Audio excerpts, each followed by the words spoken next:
오늘 낮에 국민의힘 당대표 후보 5명이 확정됐습니다.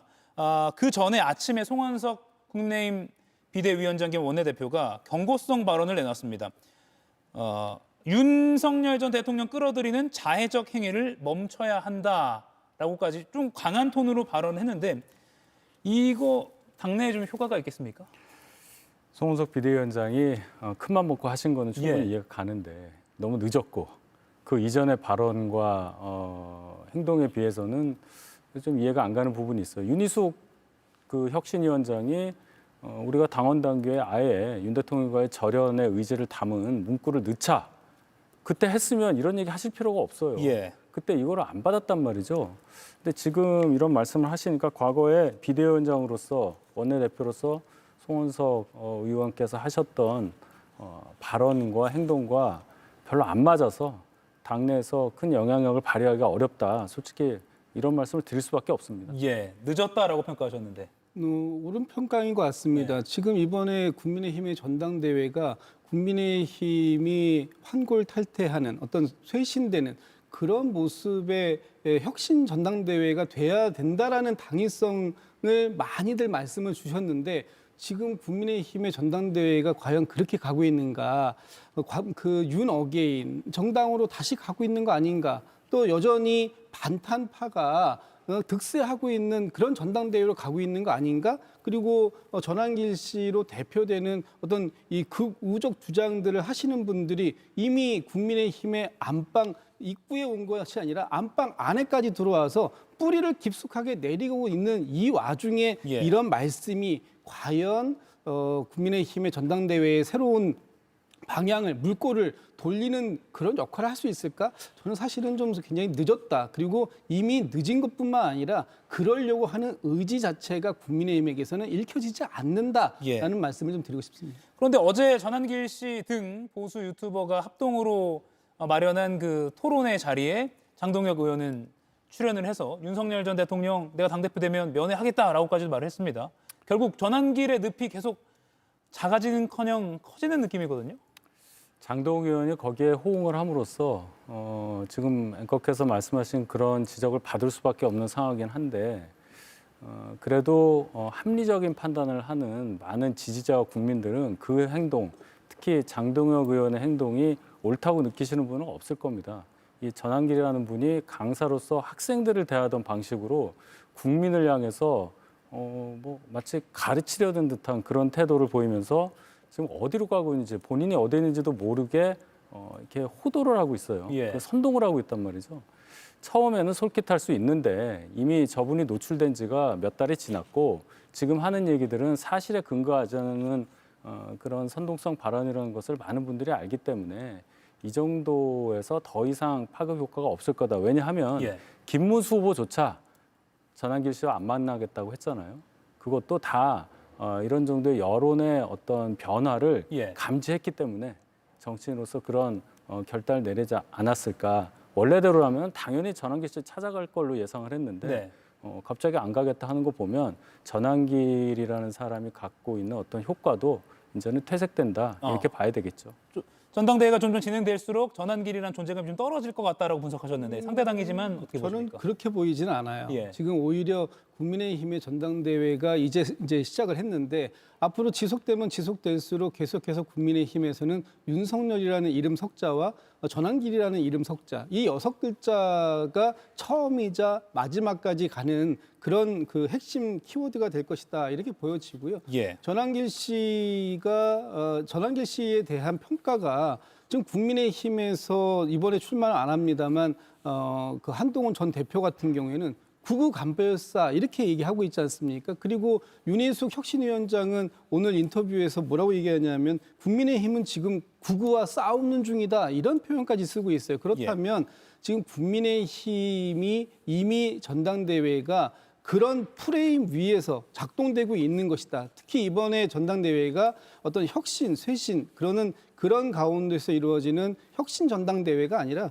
과거로 회귀하고 있는 전당대회가 되어가고 있다. 그런 측면에서 전한길 씨에게 아무래도 계속적인 동력이 부어질 것 같고요. 그런 동력이 이 국민의힘이 새롭게 탄생되기보다는 앞으로 그 역행해서 윤 어게인 그리고 부정선거를 옹호하는 그런 정당으로 거듭나가지 않을까라는 우려감이 더 커지는 그런 전당대회가 되지 않을까 싶습니다. 김건희 특검 이야기를 할 텐데 이것만 윤희석 위원님께만 하나 여쭙겠습니다. 김문수 전 장관이 극우 공격은 극좌들이 만들어놓은 프레임이다라고 주장을 했어요. 반박을 하신다면요? 극우냐 극좌냐는 이제 상대적인 개념이라고 볼 수도 있고 예. 아니면 그 정의 자체를 볼 수도 있는데 극우의 개념이 뭡니까? 어떤 폭력적인 성향을 보이면서 거짓 선동에 매몰돼서 뭐 인종주의라든지 이러한 것들, 자국민 중심주의, 뭐 전체주의 이렇게 연결이 되는데 예. 일부 극우라고 우리가 지칭하는 분들이 보여줬던 행동들의 특징은 이것과 딱 부합을 합니다. 뭐 서부지와 난동 사태는 폭력에 해당될 거고 중국에 대해서 보이는 그런 태도는 인종주의와 같이 볼 수 있게 되고 또 뭐 윤 대통령을 지키자, 윤 어게인 이런 얘기는 전체주의적인 그런 성격을 띄어요. 그러니까 이런 주장에 조금이라도 동조를 한다면 그분들에 대해서 극우라고 말할 수가 있는 거죠. 예. 그것이 뭐 극자라고 하는 분들이 프레임을 만들어서 극우가 아닌데도 극우다 이렇게 보기는 어렵다고 저는 보고 김문수 후보가 그것만 얘기하면 됩니다. 부정선거 관련해서 자꾸 없다고 하면서도 사전투표에 대해서는 문제가 있다고 사족을 달고 네. 계엄에 대해서 탄핵에 대해서도 별로 그렇게 선명하지 못한 무슨 말씀을 하시는지 잘 모르겠는 그러한 주장을 계속 하신다면 이러한 공격 계속 받을 수밖에 없다고 저는 생각합니다. 네. 김건희 특검 이야기를 좀 해보겠습니다. 윤석열 전 대통령이 서울구치소에서 버티기를 하고 있습니다. 김건희 특검이 체포영장을 발부받아서 오늘 오전에 구인을 하려고 했습니다. 그런데 2시간 만에 포기를 하고 중단하고 나왔죠.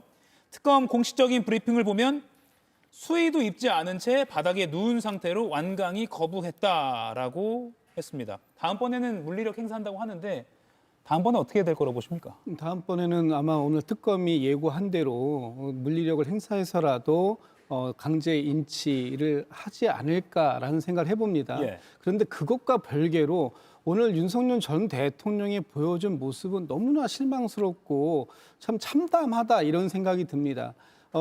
이게 수위를 입고 있다가 이 특검팀이 인치를 하려고 하니까 그때 수위를 벗고 속옷만 입은 채로 바닥에 누워서 완강하게 버텼다라는 것이잖아요. 예.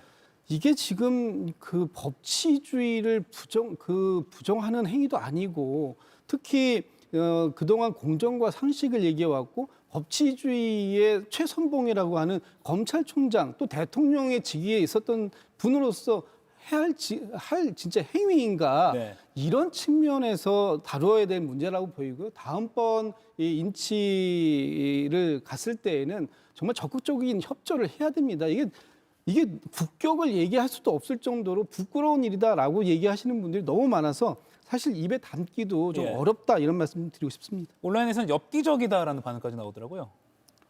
뭐 저도 똑같은 반응인데요. 네. 설마 저런 방식을 써서 집행에 저항하는 모습을 보일 줄은 아무도 아마 생각을 못했을 거예요. 예. 다음번에 아마 특검에서는 물리력을 정말 세게 사용해서 인치를 완료하겠다 이런 의지를 표명을 했는데 예. 이런 정도로 거세게 저항을 하겠다는 생각을 유지하고 있다면 그 과정에서 물리적으로 좀 안 좋은 일도 벌어지지 않을까 그런 걱정이 앞서서 여러모로 참 착잡한 마음입니다. 알겠습니다. 저희 이제 짧게 이 이슈로 한 번만 넘어가고 한 번씩만 여쭙고 끝내야 될 것 같습니다.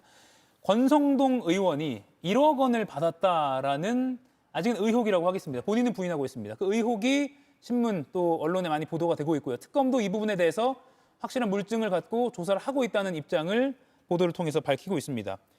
물증이 상당히 있는 것 같아요. 2022년 1월이다라는 날짜도 확실히 보도가 되고 있고요. 네, 이 그 통일교의 고위 간부를 맡았었던 예. 윤모 씨와 그 아내의 핸드폰에서 동일한 날짜에 있었던 2022년 1월 5일 그 당시에 이 현금이 다 들어있는 상자 사진까지 지금 특검에서 확보를 하고 있다. 그래서 이 부분에 대해서 권성동 의원에게 이 상자가 건너간 것 아니냐라고 보여지는데 이런 부분들에 대해서 이제 정확하게 수사를 하기 위해서 네. 권성동 의원에 대한 지난번에 이제 압수수색도 있었는데요. 아마 특검에서 이 부분에 대해서 유영호 씨는 이미 이제 구속이 됐기 때문에 여기에 대한 조사를 박차를 가할 것으로 보이고요.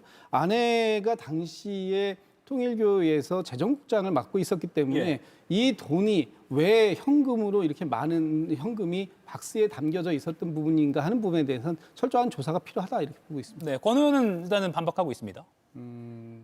저런 정도의 현금 거래는 당사자 외에는 모르는 거잖아요. 근데 지금 특검에서 밝힌 거에 따르면 뭔가 메모가 있다. 날짜까지 좀 특정됐잖아요.